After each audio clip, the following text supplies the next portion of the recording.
First சாரியே எவ்வளோ அழகாக இருக்குது பாருங்கள். அதே மாதிரி சாரியை பார்த்தாலே வாங்கணும் போல் இருக்குங்க. அதே மாதிரி வேறு எந்த வெப் பேஜ் இன்ஸ்டாகிராம் பேஜ்லேயும் நான் கொடுக்குற கம்மியான ரேட்டுக்கு உங்களுக்கு கொடுக்கவே மாட்டாங்க. அதுவும் ஃப்ரீ ஷிப்பிங்கில் இவ்வளோ வெரைட்டி ஆஃப் சாரீஸ் எடுத்துகிட்டே வர மாட்டாங்க. ஸோ அந்தளவுக்கு வெரைட்டி ஆஃப் சாரீஸ் நான் எடுத்துகிட்டு வந்திருக்கேன். அது என்னென்னு பார்க்கலாம் வாங்க. Hello friends, welcome to Rohitha boutique. நாங்கள் ஹோல்சேல் ப்ரைஸுக்கே சாரீஸ் கொடுத்துட்ருக்கோம். ஸோ மறக்காமல் சேனலை சப்ஸ்கிரைப் பண்ணிக்கோங்க. பக்கத்தில் இருக்க பெல் ஐக்கானை கிளிக் பண்ண மறந்துடாதீங்க. அதே மாதிரி இந்த வீடியோவை உங்கள் ஃப்ரெண்ட்ஸ் அண்ட் ரிலேட்டிவ்ஸுக்கு ஷேர் பண்ணுங்கள். ஸோ நீங்கள் ஸ்க்ரீனில் பார்த்துட்டு இருக்குது ட்ரெடிஷ்னல் செட்டிநாடு காஞ்சி காட்டன் சாரீஸுங்க. இது 100 கவுண்ட்டு.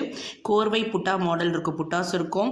ஸோ அந்த செக்குடு பேட்டர்னில் இருக்கும். ஸ்ட்ரைப் நேர கோடு போட்டதும் இருக்கும், வெர்டிகலாக கோடு போட்டதும் இருக்கும், ஹரிசாண்டலில் கோடு போட்டதும் இருக்கும், சின்ன கோடு போட்டதும் இருக்கும், பெருசாக கோடு போட்டதும் இருக்கும். அந்த மாதிரி டிஃப்ரெண்ட் வெரைட்டிஸ். ரோஹிதா புட்டிக்கோட ஸ்பெஷலே வந்து பார்த்தீங்கன்னா டிஃப்ரெண்ட்டான பேட்டர்ன்ஸ், டிஃப்ரெண்ட்டான கலர்ஸ். ஒரு சாரியோட டிசைன் வந்து இன்னொரு சாரிக்கு உங்களுக்கு போகாது. அந்த அளவுக்கு டிஃப்ரெண்ட்டாக இருக்கும். ஸோ மேலே தெரிகிற நம்பருக்கு வாட்ஸ்அப் பண்ணுங்கள். அதே மாதிரி வாட்ஸ்அப் குரூப்லையும் ஜாயின் பண்ணிக்கோங்க. ஸோ மறக்காமல் ஆர்டர் போட்டுக்கோங்க. தேங்க்யூ.